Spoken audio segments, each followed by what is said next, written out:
Kabut turun perlahan di lereng Gunung Lawu, menyelimuti pepohonan pinus dan suara gemericik air yang terdengar dari kejauhan.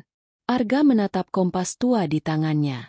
Jarumnya bergetar aneh, seolah menolak menunjukkan arah yang benar.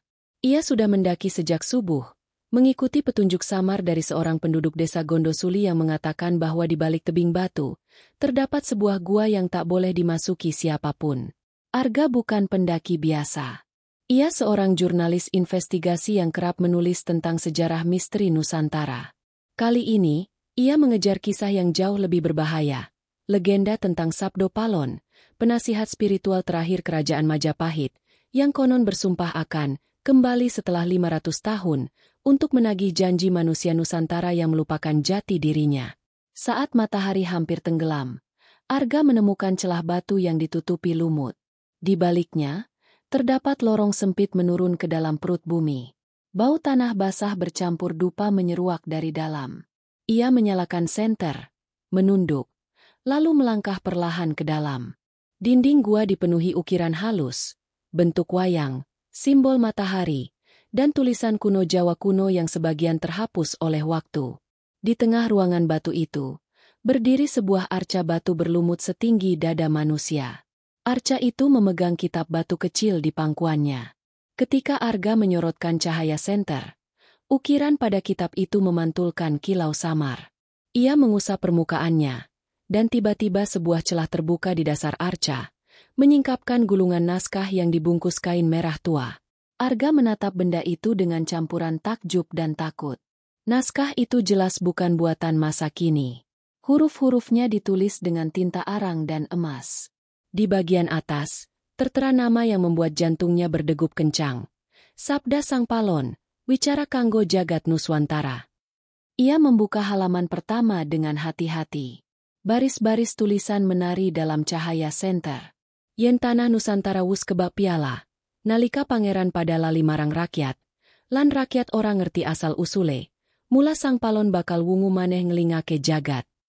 Jika tanah Nusantara telah penuh dosa, saat para pemimpin lupa kepada rakyat, dan rakyat tak mengenal asal-usulnya, maka Sang Palon akan bangkit kembali untuk mengingatkan dunia. Arga terdiam. Kalimat itu seperti bergetar di udara, menggema di dinding gua. Tiba-tiba, hembusan angin dingin menerpa dari arah belakang. Cahaya senter bergetar, dan dalam sekejap, seluruh gua seolah berdenyut hidup. Dari dalam arca terdengar bisikan lirih. Suara tua namun penuh wibawa, berbicara dalam bahasa yang hampir tak ia pahami. Suara itu menyebut namanya. Arga wektu wismeh teka. Arga mundur satu langkah, napasnya tersengal. Siapa kau? Serunya, tapi tak ada jawaban. Hanya gema yang menjawab, seolah gunung itu sendiri sedang berbicara padanya. Saat ia menatap kembali naskah di tangannya, ia melihat sesuatu yang belum ada sebelumnya. Gambar peta kecil, menunjuk ke arah timur, ke Candi Sukuh. Dan di bawah peta itu, satu kalimat tambahan, baru saja muncul di permukaan tinta emas. Wong kang nemokake sabdaku, bakal dadi saksi wiwitane pralaya Nusantara. Dia yang menemukan sabdaku akan menjadi saksi awal kehancuran Nusantara. Arga terpaku. Di luar gua, suara petir menggema di langit senja. Meski tak ada awan gelap di atas Gunung Lawu. Ia menggenggam naskah itu erat-erat, tanpa sadar bahwa langkah kecil yang diambilnya hari itu akan mengubah takdirnya, dan mungkin takdir seluruh bangsa Indonesia. Malam itu, Arga tak bisa tidur. Di penginapan kecil di kaki Gunung Lawu, pikirannya masih dipenuhi oleh kalimat terakhir dari naskah kuno yang ia temukan. Setiap kali ia memejamkan mata, bisikan samar itu kembali menggema. Suara tua yang menyebut namanya dengan nada lembut namun menggetarkan. Ia mencoba menepisnya dengan logika, menganggap semua itu efek kelelahan dan sugesti. Tapi semakin ia berusaha, suara itu semakin jelas, semakin nyata. Tepat tengah malam, lampu kamar berkedip 2 kali lalu padam. Arga membuka mata. Udara mendadak menjadi dingin, dan di balik tirai jendela, kabut tebal merayap masuk tanpa angin. Ia mendengar gemerincing gamelan yang datang entah dari mana. Irama lembut, menyesakkan dada, seperti suara dari masa yang jauh. Arga bangkit perlahan, lalu tanpa sadar melangkah keluar. Kakinya menjejak tanah yang lembab, namun begitu ia memandang sekeliling, pemandangan desa telah lenyap. Ia berdiri di tengah pelataran istana megah. Lampu obor berjejer di sepanjang jalan batu, sementara di kejauhan terdengar suara gong dipukul 3 kali. Udara hangat berbau dupa dan bunga kenanga. Arga menatap pakaiannya, bukan jaket dan celana jeans, melainkan kain hitam dan ikat kepala merah tua. Ia tercekat. Apa ini mimpi? Gumamnya. Tapi suaranya seolah tertelan udara. Dari arah gerbang utama, sepasukan prajurit berpakaian besi datang membawa obor. Mereka berhenti tepat di depannya.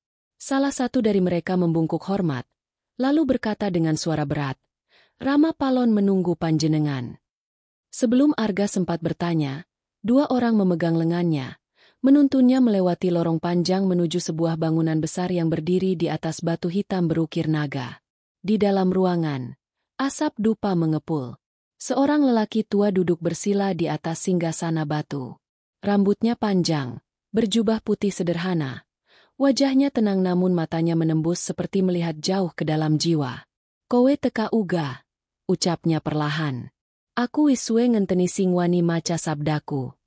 Arga membeku. "Kau?" "Sabdo Palon." Orang tua itu tersenyum samar. "Jeneng mung sandhangan, Le. Nanging roh kang nyawiji ora bakal sirna. Aku wis ngendika sewise Majapahit ambruk, yen bakal teka maneh wektu bangsa iki kelangan cahyane." Arga melangkah maju. "Apa maksudmu bangsa kehilangan cahayanya?" Sabdo Palon mengangkat tangannya, dan udara di sekitar mereka berubah. Tiba-tiba langit memutih, dan Arga melihat kilasan gambar. Lautan sampah, gedung-gedung tinggi membakar langit, orang-orang berteriak di jalan, saling menghujat, bencana datang silih berganti. "Iki Nuswantara sawise lali marang sangkan parane," ucap Sabdo Palon. "Nalika rakyat luwih percaya marang warta palsu tinimbang nurani, nalika tanah subur dadi rebutan, nalika wong pinter nyembah duit, wektu wis cedhak." Arga menatap pemandangan itu dengan ngeri. Ia melihat potongan berita, wajah-wajah familiar dari dunia nyata. Semua yang digambarkan Sabdo Palon terasa seperti ramalan yang sedang terjadi. "Jadi, kau ingin memperingatkan manusia modern?" tanya Arga. Sabdo Palon menatapnya tajam. "Aku ora mung arep ngelingake. Aku arep nyipta maneh kesadarane wong Nusantara, supaya eling sapa awake dewe. Nanging dudu aku sing bakal nindakake. Kowe sing bakal nyawiji dadi pramana anyar." "Aku?" Arga terkejut. "Aku hanya jurnalis." Lelaki tua itu tersenyum. "Jurnalis iku juru cerita. Lan cerita iku wahyu yen dikandaka ke kanthi jujur. Kowe bakal dadi pangrungu sabdaku. Lan jagat bakal krungu maneh." Gong berdentang keras. Gambar-gambar itu lenyap. Dan semuanya berubah menjadi kabut. Suara Sabdo Palon memudar, meninggalkan satu kalimat terakhir yang menggema di kepala Arga. "Elingo, leyen sabda iki wis kawujud, langit Nusantara bakal menangis maneh." Arga terbangun dengan tubuh basah oleh keringat. Pagi telah datang, dan sinar matahari menembus jendela. Di meja, naskah kuno itu terbuka sendiri. Di halaman yang sebelumnya kosong, kini tertera baris baru. "Panjenengane wis krungu sabdaku. Dina iki, pratanda kapisan wis kawujud." Arga menatap keluar jendela, dan saat itu juga, sirine dari kejauhan terdengar panjang. Ia menyalakan televisi kecil di kamarnya. Layar menampilkan berita darurat. Tanah longsor besar menelan desa di lereng Lawu, tepat di tempat ia mendaki kemarin. Arga terpaku. Naskah di tangannya bergetar ringan, seolah hidup. Ia mulai sadar, ramalan Sabdo Palon bukan sekadar legenda. Itu adalah awal dari sesuatu yang jauh lebih besar, dan ia kini menjadi bagian darinya. Sejak kejadian di penginapan itu, hidup Arga tidak lagi sama. Ia meninggalkan lereng Lawu dengan tubuh lelah, tapi pikirannya terjebak di antara dunia nyata dan bisikan masa lalu. Naskah kuno itu kini selalu ia bawa kemanapun pergi, disimpan dalam tas kulit lusuh, seolah benda itu berdenyut hidup. Setiap malam, tulisan di dalamnya berubah, seolah menulis sendiri mengikuti peristiwa yang terjadi di dunia. 3 hari setelah tanah longsor di Gondosuli, Arga kembali ke Jakarta. Ia menatap kota dari jendela kereta malam, hamparan lampu oranye, gedung-gedung kaca menjulang, dan manusia-manusia tergesa tanpa arah. Di layar ponselnya, berita demi berita muncul, konflik politik, korupsi besar-besaran, polusi udara, kekerasan antar warga. Semua terasa seperti potongan-potongan dari penglihatan Sabdo Palon di mimpinya. Ia mulai merasakan sesuatu yang aneh, bukan sekadar kebetulan, tapi pola yang sama dengan ramalan yang tertulis di naskah itu. Di apartemennya yang sempit di Tebet, Arga menyalakan komputer dan mulai menulis laporan investigasi. Ia memberi judul, Sabdo Palon, Ramalan Majapahit yang Terwujud di Indonesia Modern. Ia menulis sepanjang malam, menyandingkan potongan teks kuno dengan peristiwa nyata. Ia membandingkan kalimat, Pangeran pada lali marang rakyat, dengan kebijakan-kebijakan elit yang menindas rakyat kecil. Ia menulis, nalika rakyat orang ngerti asal-usule, sembari menatap generasi muda yang lebih hafal budaya asing daripada sejarah bangsanya sendiri. Namun setiap kali ia mengetik kalimat tentang Pralaya Nusantara, layar monitornya berkedip. Huruf-huruf itu bergeser sendiri, membentuk kalimat baru dalam bahasa Jawa kuno. Sapa sing nyeritaka kesabdaku, kudu siap nyawang pepeteng. Siapa yang menyebarkan sabdaku, harus siap memandang kegelapan. Arga menelan ludah. Ia mengira komputer rusak, tapi semua baik-baik saja. Ia mencoba menyalin teks itu, namun setiap file yang ia simpan menghilang begitu saja. Hanya satu kalimat yang tersisa di dokumen kosong. Datanglah ke Candi Sukuh. Pintu sabda sejati menunggumu. Ia memutuskan untuk pergi. Setelah semua hal aneh yang terjadi, Arga tahu satu-satunya jalan untuk menemukan kebenaran adalah mengikuti petunjuk itu. Pagi berikutnya, ia mengendarai mobil sewaan menuju Karanganyar. Perjalanan ditemani hujan deras dan kabut tebal yang turun terlalu cepat untuk musim itu. Jalan berliku di kaki gunung terasa seperti lorong menuju masa lalu. Saat tiba di Candi Sukuh, suasananya sunyi. Hanya suara angin yang berdesir di antara batu-batu tua. Arga berjalan menyusuri tangga, menatap patung-patung yang sebagian rusak dimakan waktu. Namun ada sesuatu yang membuatnya berhenti. Di salah satu dinding candi, tepat di bawah relief Linggayoni, ia melihat ukiran baru. Batu itu masih bersih, seolah baru diukir kemarin. Ukiran itu menggambarkan seorang pria memegang naskah, dengan api menyala di atas kepalanya. Arga mendekat. Ia mengusap permukaannya dengan jari. Saat itu juga, udara di sekelilingnya berubah dingin, dan kabut turun tanpa suara. Dari dalam kabut, muncul bayangan samar, sosok berpakaian putih yang berdiri di tengah halaman candi. Tubuhnya memancarkan cahaya lembut, tapi wajahnya tak jelas. Hanya matanya yang tampak, menatap tajam ke arah Arga. Waktu telah dimulai. Suara itu berbisik. Sabda sudah menemukan penyalurnya. Arga ingin bertanya, tapi suara itu lenyap begitu cepat. Tiba-tiba tanah di bawahnya bergetar. Dari celah antara batu-batu candi, muncul sinar merah muda tipis seperti api. Ia mundur, ketakutan. Sinar itu membentuk tulisan di udara, kalimat yang sama dari naskah kuno. Manunggale rakyat lan bumi bakal kawujud nalika pepeteng paling peteng teka. Arga merekam kejadian itu dengan ponsel, tapi saat ia melihat hasil videonya, tidak ada apapun selain kabut. Namun sejak hari itu, dunia di sekitarnya mulai berubah. Burung-burung tak lagi berkicau di pagi hari, dan orang-orang di pasar desa mulai bercerita tentang mimpi aneh. Seorang lelaki berjubah putih yang muncul di langit, berbicara dalam bahasa yang tidak mereka pahami. Keesokan harinya, berita nasional dipenuhi kabar mengerikan. Sekelompok orang mendaki Gunung Lawu untuk mencari Sabdo Palon yang bangkit dan hilang tanpa jejak. Polisi hanya menemukan bekas dupa terbakar dan tulisan di batu. Wong-wong orang ngerti, sabda wis tangi. Arga menatap layar berita itu dengan perasaan campur aduk, takut, heran, sekaligus terikat. Ia sadar, setiap langkahnya membuka lembaran baru ramalan yang sedang terwujud. Di langit Jakarta malam itu, Ia melihat kabut tipis yang menari di antara gedung pencakar langit, membentuk siluet wajah samar. Dalam hati, suara tua itu kembali berbisik. Pralaya durung rampung. Le iki mung wiwitane. Kabut belum sepenuhnya lenyap ketika Arga kembali lagi ke Candi Sukuh beberapa hari kemudian. Sejak kejadian itu, rasa penasaran berubah menjadi obsesi. Ia merasa ada sesuatu yang belum selesai, seolah bagian dari dirinya tertinggal di tempat itu. Di Jakarta, setiap malam mimpinya dipenuhi gambaran aneh, api yang menjilat langit, patung-patung batu hidup dan menatapnya, serta suara sabdo palon yang terus memanggil, bukan lagi dengan lembut, tapi tegas, menuntut. Balio, Le. Pintu sabda durung kabuka. Ia tiba di Candi Sukuh sore hari, saat matahari mulai tenggelam di balik Gunung Lawu. Udara terasa berat, seperti menahan sesuatu.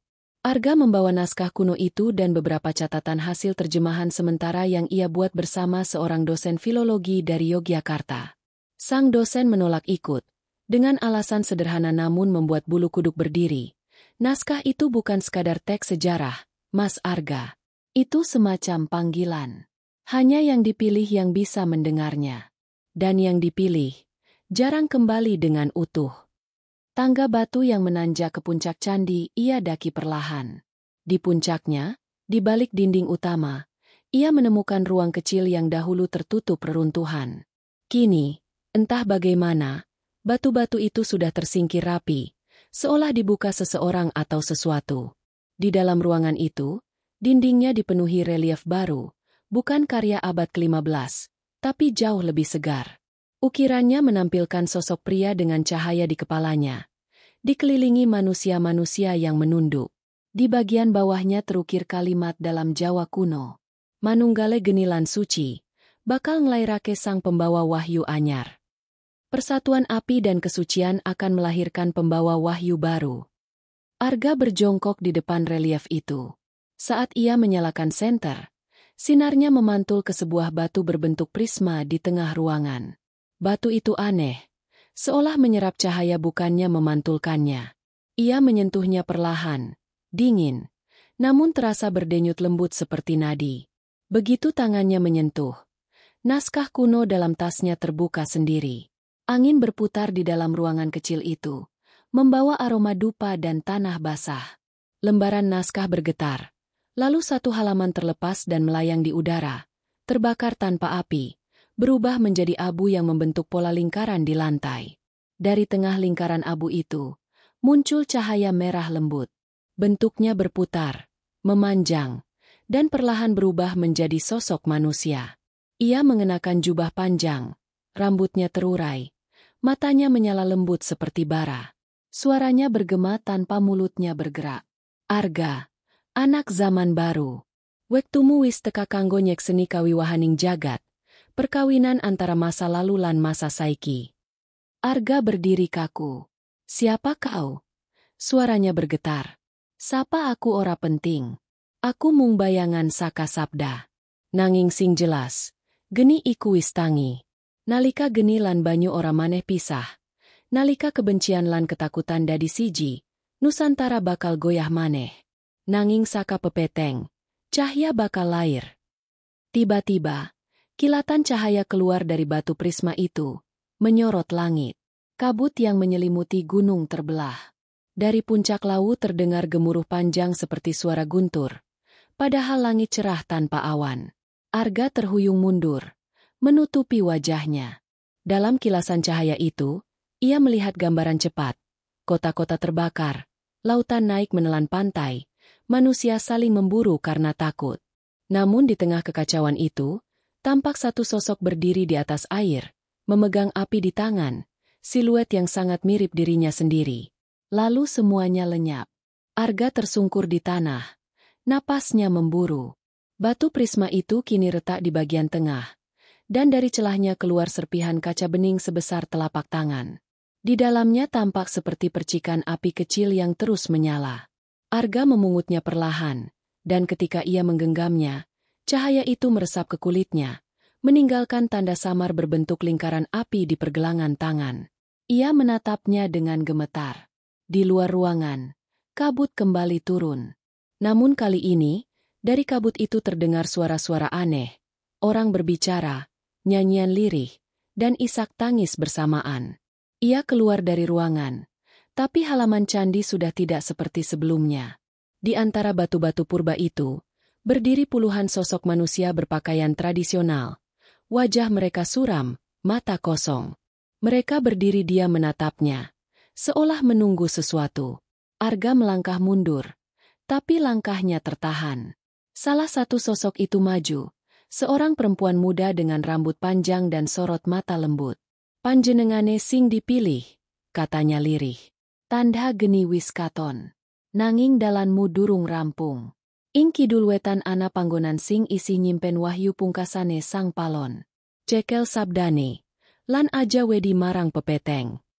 Begitu ia selesai berbicara, sosok-sosok itu perlahan memudar, menjadi kabut, lalu lenyap bersama suara angin.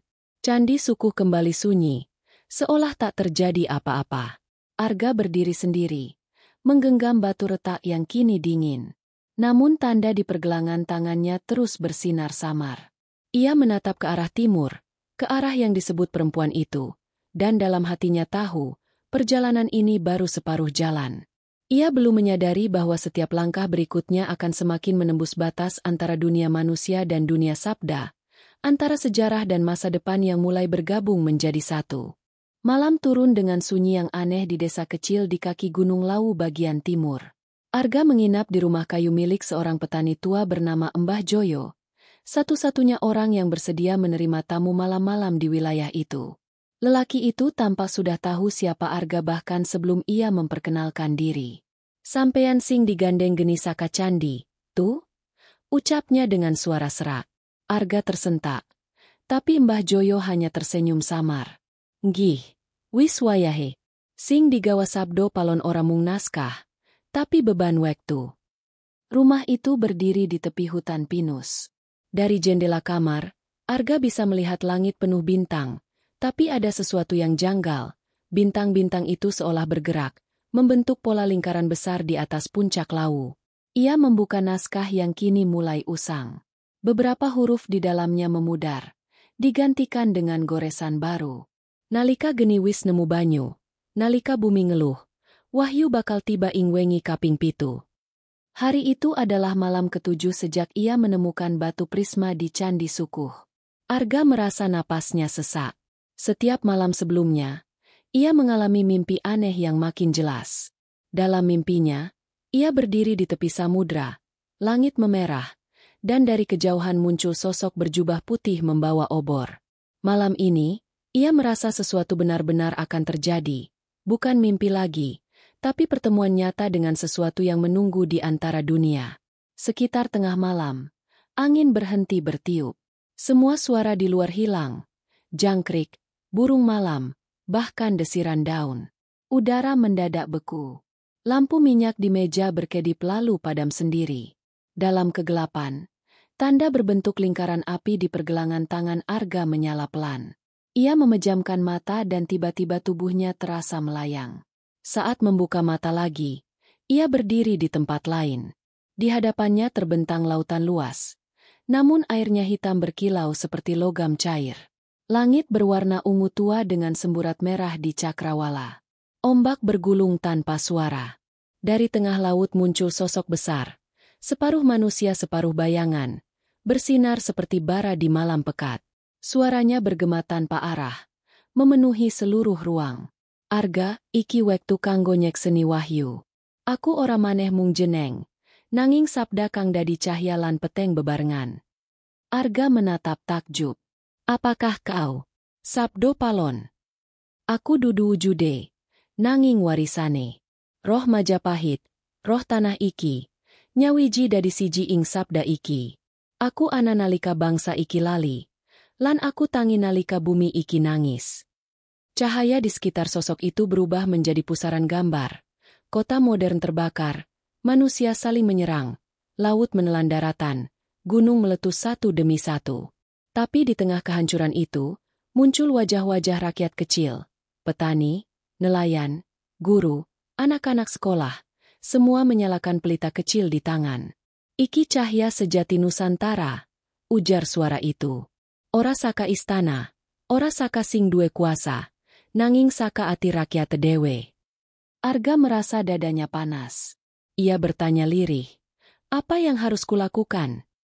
Sosok itu mengangkat tangannya, dan dari telapak tangannya keluar lidah api kecil yang berubah menjadi bentuk burung Garuda bercahaya. Tulisan sabdaku maneh nganggo basa jamanmu. Sebar marang wong-wong sing isih krungu kebenaran. Nanging elinga, saben sabda sing metusaka atimu bakal ngundang peteng sing pada kuate karo cahya. Burung Garuda itu terbang, menembus langit, dan hilang di balik kabut ungu. Arga mencoba mengejar, tapi kakinya terbenam di air hitam yang kini berputar seperti pusaran raksasa. Ia berteriak, tapi suara itu tenggelam. Dalam sekejap, dunia di sekelilingnya runtuh, dan ia terhempas kembali ke tubuhnya di rumah kayu Mbah Joyo. Ia terbangun dengan napas tersengal, keringat membanjiri wajahnya. Di luar, hujan deras mengguyur, tapi tak ada suara petir. Mbah Joyo berdiri di ambang pintu, wajahnya pucat. Sampean wis weruh, tuh? Wahyu wis teka. Lau saiki ora sepi maneh. Arga bangkit, tubuhnya gemetar. Di meja, naskah itu terbuka sendiri. Tulisan di halamannya berubah total, bukan lagi huruf Jawa kuno, tapi tulisan Latin yang jelas, seperti baru diketik. Sang pembawa sabda wis krungu wahyu. Nanging sabda ora cukup tanpa panyawangan. Arga menatap tulisan itu lama. Ia tahu apa artinya. Ia harus menyampaikan apa yang dilihatnya kepada dunia. Tapi di balik semangat itu, ada rasa takut yang mengintai. Ia ingat peringatan Sabdo Palon. Setiap sabda yang disebarkan akan mengundang kegelapan. Beberapa jam kemudian, ia menulis dengan tangan gemetar di laptopnya. Ia menulis semua yang dialami, tentang mimpi, naskah, batu prisma, wahyu di tengah malam. Setiap kata terasa berat, seolah udara menolak membiarkannya selesai. Tepat ketika ia menulis kalimat terakhir, listrik padam. Gelap menyelimuti rumah. Dari luar, terdengar gemuruh pelan, seperti suara langkah banyak orang mendekat. Arga menatap jendela. Di balik kaca yang buram oleh hujan, ia melihat puluhan bayangan berdiri diam di pekarangan. Mereka semua menatap ke arahnya. Mata mereka menyala merah samar, dan dari mulut mereka keluar bisikan serempak. Sabda wis tangi, nanging peteng durung mati. Pagi menjelang tanpa cahaya. Kabut tebal menutupi seluruh desa, dan suara ayam pun seolah enggan berkokok. Arga terbangun dengan tubuh menggigil. Malam sebelumnya terasa seperti mimpi buruk, namun bekas-bekasnya nyata. Jejak lumpur di lantai, jendela terbuka, dan di luar, tanah becek dengan jejak kaki yang tidak manusiawi. Ia mencoba menenangkan diri. Mbah Joyo sudah tak ada di rumah. Hanya selembar kertas lusuh tertinggal di meja, dengan tulisan tangan yang goyah. Sampeyan kudu lunga. Kabeh wis kakehan ngerti. Goleka kunci pungkasane ing tanah seberang. Leiden, papan ingendi sabda diculik sejarah. Arga membaca berulang kali. Kata, Leiden, membuat darahnya berdesir. Ia tahu tempat itu. Kota kecil di Belanda tempat banyak arsip kuno Nusantara disimpan. Tanpa berpikir panjang, ia memutuskan pergi. 2 hari kemudian, ia sudah duduk di pesawat menuju Eropa, membawa naskah Sabdo Palon yang kini tampak semakin gelap, seolah diselimuti jelaga halus. Di pesawat, ia menatap keluar jendela, menyadari betapa jauh jaraknya dari Gunung Lawu, namun batinnya masih tertambat pada bisikan itu. Sabda ora bisa ditinggal. Sabda ngiring ing rohmu. 3 hari setelah tiba di Belanda, Arga berada di depan bangunan tua berarsitektur neoklasik, Perpustakaan Universitas Leiden. Disinilah ribuan naskah kuno Jawa, Bali, dan Melayu disimpan sejak zaman kolonial. Ia mengurus izin khusus untuk meneliti dokumen Majapahit, dengan alasan riset akademik. Petugas setempat memberinya akses ke ruang bawah tanah, tempat koleksi tertua tersimpan dalam suhu dingin yang menggigit. Di ruangan itu, bau kertas tua dan debu bercampur dengan keheningan panjang. Rak-rak tinggi menjulang. Setiap lembar naskah dilabeli dengan angka Belanda dan catatan katalog yang rapi. Arga menelusuri rak demi rak hingga matanya menangkap satu label kecil bertuliskan SP Manuskrip 1468. Ia menelan ludah. Huruf-huruf itu, SP, terasa terlalu familiar. Ia menarik kotak kayu itu dengan hati-hati. Di dalamnya tersimpan gulungan naskah bertinta hitam keunguan. Sebagian sudah rapuh. Ia membuka perlahan. Tulisan di halaman pertama berbunyi, Sabdo Palon, pamit saking Majapahit, nanging ora saka jagat. Lalu di bawahnya tertulis catatan kecil berbahasa Belanda, ditemukan oleh ekspedisi tahun 1832 di reruntuhan Gunung Lawu. Terjemahan tidak lengkap. Beberapa bagian dihapus atas perintah gereja lokal. Arga membaca dengan jantung berdebar. Di halaman berikutnya terdapat gambar sosok pria bermahkota api, identik dengan ukiran yang ia temukan di Candi Sukuh. Namun yang membuat darahnya membeku adalah tulisan tangan di pinggir naskah. Barang siapa membaca bagian ini, berarti sudah memasuki lingkaran sabda. Dunia tidak akan sama setelahnya. Tiba-tiba lampu di ruangan itu bergetar, kemudian redup. Suhu ruangan turun drastis. Dari ujung rak terdengar suara langkah berat, seperti sepatu kulit menapak perlahan. Arga menoleh, tapi tidak ada siapapun. Suara itu mendekat. Ia bersembunyi di balik rak, menggenggam naskah itu erat. Di antara cahaya temaram, ia melihat bayangan sosok tinggi berjubah hitam, membawa lentera kecil. Sosok itu berhenti di depan rak tempat ia bersembunyi dan berkata dengan suara berat berlogat Belanda, "Naskah itu tidak boleh dibuka lagi. Kami menjaga agar sabda tidak kembali." Arga merasakan tubuhnya kaku. Sosok itu melangkah ke arah lain. Namun begitu ia menghilang di balik lorong, udara bergetar, dan lembaran naskah di tangan Arga terbuka sendiri. Tulisan di dalamnya berubah, membentuk barisan kata baru dalam bahasa yang kini ia pahami. Aku ora mati, aku mung didhelikake. Wektu wis cukup suwe, saiki sabda kudu bali menyang tanahe. Sekejap kemudian, seluruh ruangan bergetar. Tumpukan arsip jatuh berserakan. Dari celah lantai muncul sinar emas menembus ke atas, membentuk simbol lingkaran api yang sama dengan tanda di pergelangan tangannya. Arga menatap takjub, tapi juga ngeri, karena sinar itu menembus hingga langit-langit, membakar sebagian atap kayu perpustakaan. Petugas berlari masuk, alarm berbunyi, tapi di tengah kekacauan itu Arga tetap diam. Ia merasa naskah itu berdenyut di tangannya seperti jantung hidup. Sinar itu padam seketika, meninggalkan lantai hangus dengan tulisan samar dalam bahasa Jawa kuno. Sapa sing gawa sabda metu saka tanah kulon, bakal nyawiji karo geni lawas ing tanah endie. Arga menutup naskah itu dengan cepat dan melarikan diri sebelum petugas mendekat. Di luar, hujan turun deras. Jalanan Leiden sepi. Ia berlari tanpa arah, hanya mendengar gema langkahnya sendiri di antara gedung tua dan kanal. Dalam hati ia tahu, apapun yang baru saja terjadi bukan kebetulan. Ia telah membuka kunci yang seharusnya tidak tersentuh manusia biasa. Di bawah jembatan kecil dekat sungai, ia berhenti untuk menarik napas. Naskah itu kini terasa hangat di dadanya. Tiba-tiba, dari air yang tenang muncul pantulan wajah lain. Sosok Sabdo Palon, tersenyum samar di antara riak. Waktu wis nyedak. Arga, kowe wis nemokake sejarah sing diilangi. Saiki bali. Bumi Nusantara nunggu sabdamu. Sebelum Arga sempat menjawab, pantulan itu menghilang. Hanya air yang beriak perlahan. Ia menatap ke arah timur, jauh melampaui laut dan waktu, dan tahu, perjalanan berikutnya bukan lagi pencarian sejarah, tapi penentuan nasib bangsa yang sedang berada di ujung pralaya. Langit Jakarta tampak kelabu sore itu.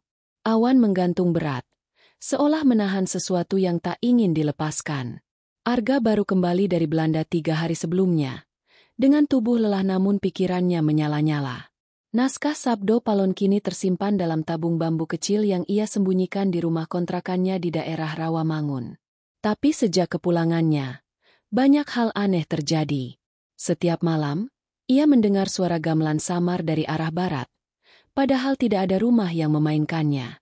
Di layar televisi, berita-berita berputar bagai pusaran api, krisis ekonomi, konflik politik, bencana alam yang datang beruntun. Semuanya terasa seperti potongan ramalan yang perlahan menjadi nyata. Arga duduk di depan laptop, menatap peta digital Indonesia.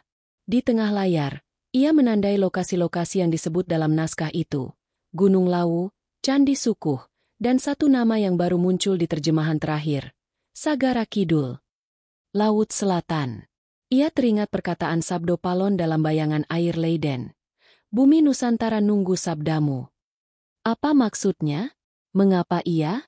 Ketika malam turun, suara hujan deras mengguyur genteng. Arga menutup laptop dan menatap keluar jendela. Di kejauhan, cahaya petir menyambar menara gedung tinggi, menciptakan bayangan menakutkan di langit. Ia merasakan sesuatu di pergelangan tangannya. Tanda lingkaran api itu bersinar samar, seolah bereaksi terhadap sesuatu yang besar sedang terjadi. Ia berbisik lirih. Apakah ini awalnya? Beberapa jam kemudian, teleponnya berdering. Di ujung sana, suara berat Mbah Joyo terdengar lemah namun jelas. Arga, sabda wis tangi. Nanging ojo seneng dhisik. Yen geni kuno wis kobong, bumi iki ora mung bakal eling, nanging uga bisa murka. Arga tertegun. Mbah, aku harus apa? Suara di telepon menjawab dengan pelan.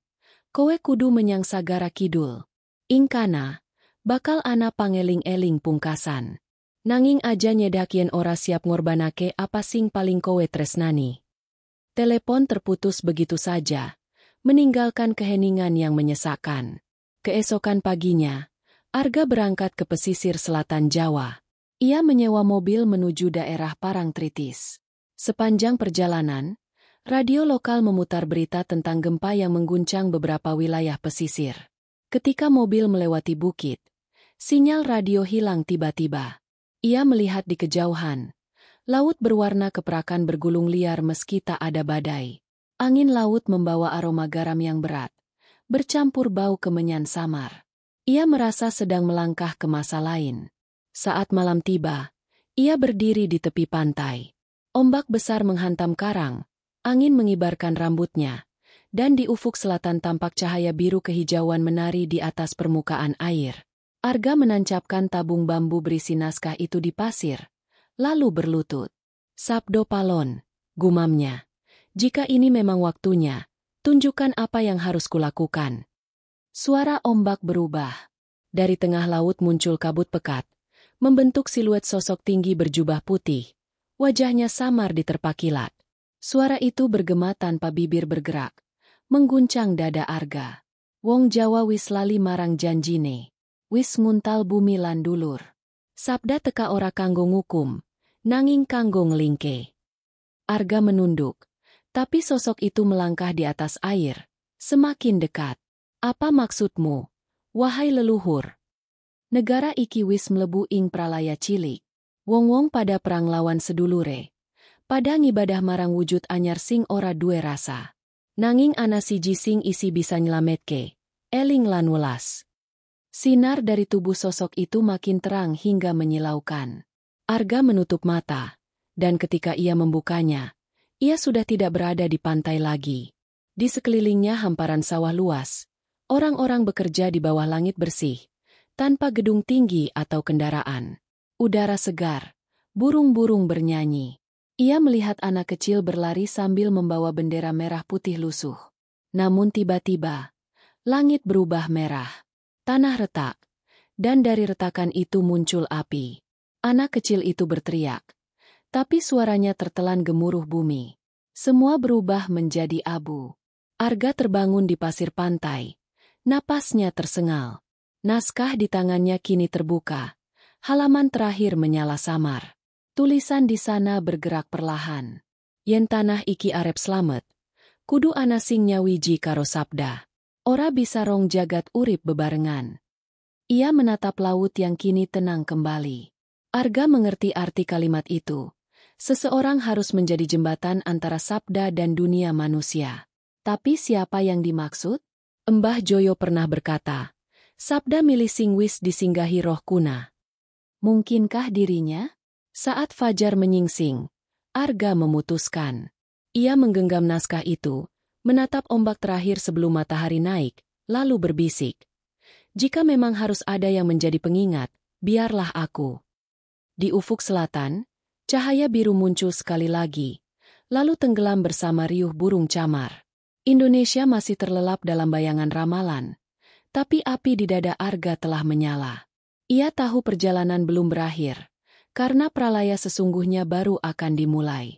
Fajar di Gunung Lawu berwarna kelabu keunguan, seolah matahari enggan menampakkan wajahnya. Kabut tebal menutupi jalur pendakian, dan udara terasa berat seperti menahan rahasia yang tak ingin diungkap. Arga tiba di kaki gunung setelah perjalanan panjang dari selatan. Tubuhnya lelah, tapi hatinya mantap. Sejak malam di Parangtritis, ia tahu apa yang harus dilakukan. Sabdo Palon telah memilihnya, bukan sebagai murid, tetapi sebagai penerus sabda yang harus dihidupkan kembali. Ia membawa naskah itu dalam kotak kayu kecil, diselimuti kain putih. Di sepanjang jalur pendakian, ia melewati pepohonan tua yang batangnya tergores seperti bekas cakar. Burung tak berkicau, dan angin terasa seolah berputar di satu tempat. Di pos terakhir, seorang penjaga tua menatapnya dengan mata sayu. "Kowe sing dijanji kakek kui, tuh?" katanya tanpa ditanya. Arga berhenti. Jantungnya berdegup kencang. "Apa maksud Bapak?" Penjaga itu tersenyum samar, menatap kabut yang menelan lereng. "Saben sawetara abad, ana siji wong sing digawa munggah kanggo nguripake geni lawas. Nanging ora kabeh bali mudhun." Ucapan itu menggema di kepala Arga saat ia melanjutkan pendakian. Langkah demi langkah, udara semakin dingin. Di puncak Hargo Dumilah, angin berputar keras. Dari kabut muncul siluet batu besar menyerupai singgasana, dengan ukiran wajah raksasa di sisinya. Arga tahu, disinilah Sabdo Palon mengucapkan sumpahnya berabad-abad lalu. Janji untuk kembali ketika tanah Jawa kehilangan arah. Ia berlutut, membuka naskah, dan halaman terakhir mulai bergetar. Huruf-huruf di dalamnya menyala merah keemasan, membentuk kalimat baru. "Geni lawas kudu diuripake nganggo jiwa anyar. Tanah iki mung bakal eling yen ana sing wani dadi nyawane sabda." Angin mendadak berhenti. Keheningan menggantung begitu dalam hingga detak jantung Arga terdengar nyaring. Dari balik kabut, muncul sosok berjubah gelap, tubuhnya tinggi, mata menyala bagai bara. Sabdo Palon berdiri di hadapannya. Wajahnya setengah manusia, setengah bayangan. "Arga," suaranya bergemuruh. "Kowe wis mlebu ing garis sing ora bisa bali. Wis siap dadi obore Nusantara." Arga menatapnya dengan gemetar. "Aku tidak tahu apakah siap, tapi kalau ini jalan untuk menyelamatkan tanah ini, aku akan melangkah." Sabdo Palon mengangguk pelan. "Eling, nak, yen sabdanya wiji karo awakmu, kowe ora mung dadi manungsa. Kowe dadi pangeling. Nanging saben pangeling kudu ngorbanake rasa." Tiba-tiba, tanah di bawah mereka bergetar hebat. Retakan muncul mengelilingi batu singgasana, dan dari dalamnya menyembur cahaya api biru. Angin berputar membawa abu berkilau, dan dari kejauhan terdengar gaung gamelan sakral. Arga berdiri di tengah pusaran itu. Naskah di tangannya terbuka sendiri. Huruf-hurufnya melayang dan menyatu dengan udara. Tubuhnya mulai menyala, bukan terbakar, melainkan diterangi dari dalam. Ia berteriak, tapi suaranya bergema dalam ribuan nada, seolah banyak suara berbicara bersamaan dari masa lalu. Sabdo Palon mendekat, menaruh tangannya di dada Arga. "Saiki kowe ora mung Arga. Kowe yaiku sabda sing tangi. Kowe kudu bali menyang jagat, amarga pralaya wis kawiwitan." Tubuh Arga melayang perlahan. Cahaya di sekitarnya semakin terang hingga kabut sirna. Dalam sekejap, gunung itu diterangi oleh pilar api yang menjulang ke langit. Penduduk di desa bawah melihat fenomena itu dan bersujud, mengira petir dewa sedang turun. Namun di atas, Arga menatap ke sekelilingnya. Ia bisa melihat seluruh pulau Jawa dalam pandangan tunggal. Sungai berkelok bagai urat nadi, kota-kota bersinar tapi retak dari dalam. Ia mendengar jeritan dan doa bersahutan, dan tahu, pralaya telah dimulai. Ketika cahaya meredup, ia kembali berdiri di puncak. Naskah itu kini hilang, menyatu ke dalam tubuhnya. Di udara hanya tersisa bau kemenyan dan abu halus yang berkilau. Suara Sabdo Palon terdengar pelan di benaknya. Tugasmu oramu ngelingake, nanging ugang lindungi apa sing isi suci. Arga menuruni gunung perlahan, tapi setiap langkahnya meninggalkan jejak cahaya merah samar. Di lereng, ia melihat pohon-pohon bergetar meski tak ada angin. Burung gagak terbang berputar di atasnya, membentuk pola lingkaran, seakan memberi hormat. Saat mencapai desa di kaki gunung, orang-orang tertegun menatapnya. "Gusti, cahaya iku metusaka awake," teriak seorang ibu. Arga hanya tersenyum tipis. Ia sudah bukan Arga yang dulu. Malam itu, ia berdiam di surau tua di pinggir sawah. Di luar, langit berkilat merah. Gunung-gunung di kejauhan memuntahkan asap, dan berita di radio menyebutkan bahwa gunung berapi di seluruh Nusantara mulai menunjukkan aktivitas tak biasa. Arga menatap langit, lalu menutup mata. Dalam kegelapan, ia mendengar suara Sabdo Palon lagi, lebih lembut kali ini. "Iki dudu pungkasan, nanging wiwitan. Sawise geni lawas tangi, bakal ana ujian pungkasan kanggo bumi iki. Yen gagal, kabeh bakal bali dadi lebu. Yen sukses, Nusantara bakal lair maneh saka abumu dewe." Arga menatap cakrawala yang perlahan memerah. Ia tahu, ujian itu bukan lagi urusannya seorang diri. Tapi setiap sabda memerlukan saksi, dan kini, Indonesia menjadi panggung bagi kebangkitan yang telah diramalkan sejak berabad-abad lalu. Sabda Palon telah bangkit, dan dunia bersiap menghadapi gelombang yang datang dari tanah api. Langit Jakarta berwarna merah darah. Di cakrawala, kilat menyambar tanpa suara, seolah bumi sendiri menahan napas. Di tengah hiruk-pikuk kota, Arga berdiri di atas gedung tua bekas kantor berita kolonial, menatap ke arah barat di mana cahaya aneh membelah langit seperti tirai api. Sejak kepulangannya dari Gunung Lawu, dunia berubah dengan cara yang tak bisa dijelaskan. Gunung-gunung di Jawa bergemuruh tanpa sebab, laut naik menelan pantai, dan manusia menjadi lebih mudah marah, seolah bumi membakar emosi mereka dari dalam. Ramalan Sabdo Palon kini bukan legenda. Ia hidup dalam setiap gempa, setiap badai, setiap amarah manusia yang meledak di jalanan. Arga berdiri diam. Tubuhnya bergetar oleh kekuatan yang terus tumbuh di dalam. Ia bisa merasakan denyut bumi, bisa mendengar doa dan ketakutan dari ribuan jiwa di bawah sana. Di setiap napas, suara Sabdo Palon menyelinap di benaknya. "Wektu wis teka. Pralaya ora kanggo mateni, nanging kanggo ngresiki." Ia tahu arti kata itu. Kiamat kecil Nusantara sudah diambang pintu, dan ia, mau tak mau, menjadi penjaganya. Tapi di dalam hatinya masih ada keraguan. Apakah benar manusia pantas diselamatkan?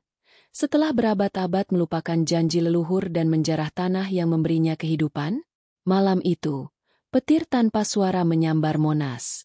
Cahaya menyebar seperti urat nadi di langit, menciptakan pola lingkaran api yang sama dengan tanda di pergelangan tangan Arga.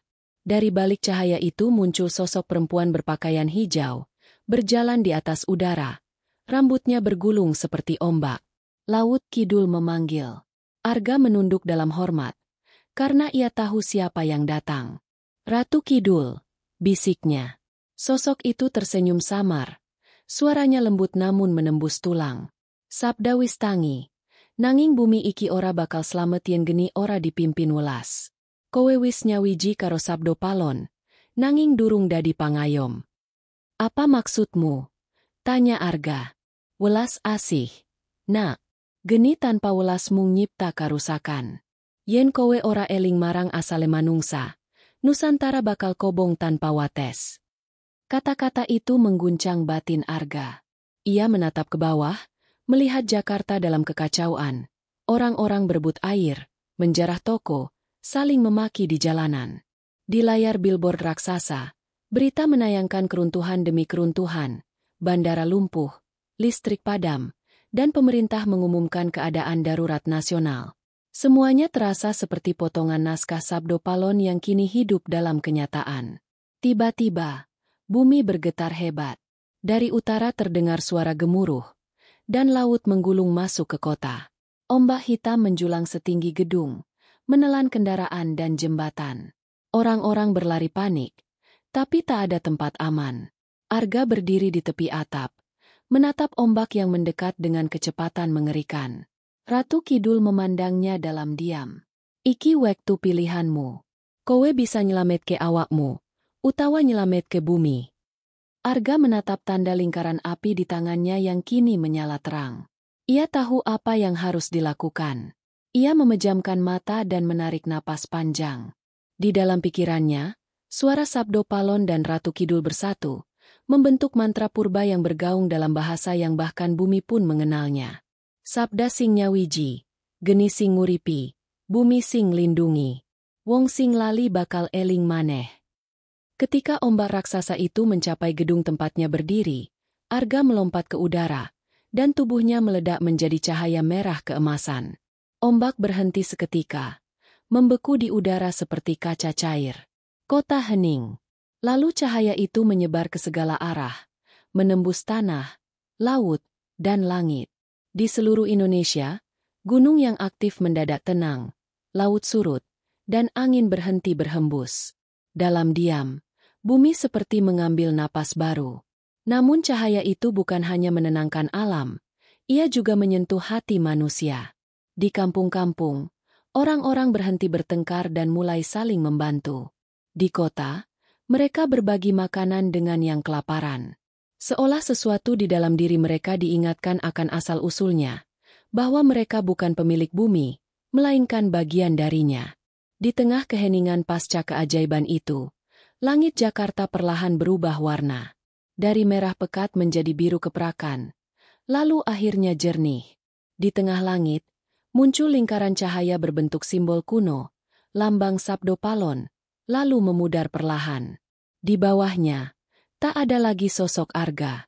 Hanya abu keemasan yang turun perlahan seperti hujan lembut, menyelimuti kota yang kini diam dan bersih. Beberapa minggu kemudian, dunia mulai menamai peristiwa itu, Hari Cahaya. Tak ada yang bisa menjelaskan secara ilmiah apa yang terjadi.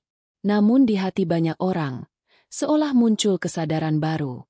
Tradisi lama kembali dihormati, doa kembali dipanjatkan tanpa paksaan, dan tanah-tanah gersang mulai hijau lagi. Di kaki Gunung Lawu, seorang anak kecil menemukan batu kecil berbentuk lingkaran api, hangat ketika disentuh. Di batu itu terukir tulisan halus dalam bahasa Jawa kuno. Sabda ora tau mati. Wong sing eling bakal nemokake dalane. Anak itu tersenyum dan membawa batu itu ke rumahnya. Tak tahu bahwa ia baru saja memegang warisan terakhir dari seorang penjaga sabda yang mengorbankan dirinya demi bumi. Di kejauhan, kabut turun perlahan di lereng gunung, dan di baliknya, bayangan Sabdo Palon tersenyum samar, bukan sebagai dewa, bukan sebagai legenda, melainkan sebagai bagian dari jiwa Nusantara yang kini terjaga kembali.